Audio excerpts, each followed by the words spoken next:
Hi guys, dito tayo si Maria.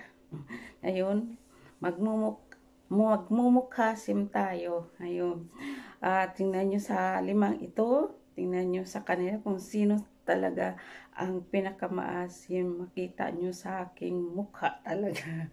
Ito, extra cucumber vinegar, tapos white vinegar, balsamico vinegar, Marca Piña vinegar, at itong lemon. Ayan, lemon. Panoorin nyo kung saan sa kanila ang pinakamaasim talaga na mag-iitsura sa aking mukha. Yun.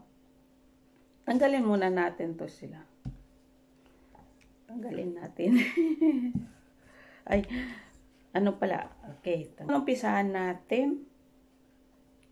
Unahin natin, dito pala, unahin natin si Marca Piña. Hindi makita yung aking mukha. Ayan, hindi aking makita yung mukha ko. Tagalin natin. Ay, dito na lang. Hindi ko matatandaan. Okay, tandaan na lang natin. Ito, Marca Piña. Yan, Marca Piña. Dito natin siya. Okay, Marca Piña asim.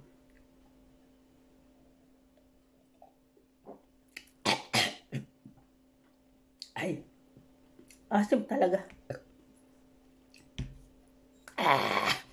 Tapos ito namang balsamico vinegar from German. Asim.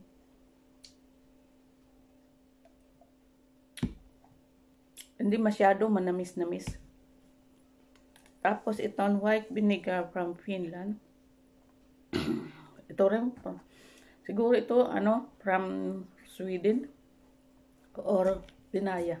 Ito na. Asim. Hindi masyado.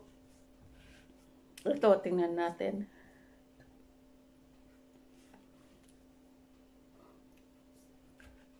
Tanggalin na natin.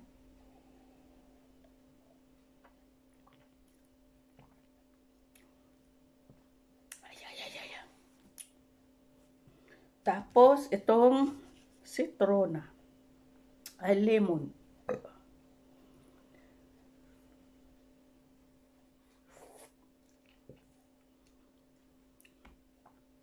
Ayan guys. Palagay nyo sa alin ang pinakamaasim talaga na nag-react ako. Sa palagay ko ito Marca Piña. Ayan guys, challenge mukhasim talaga. Hanggang dito lang po. Bye-bye.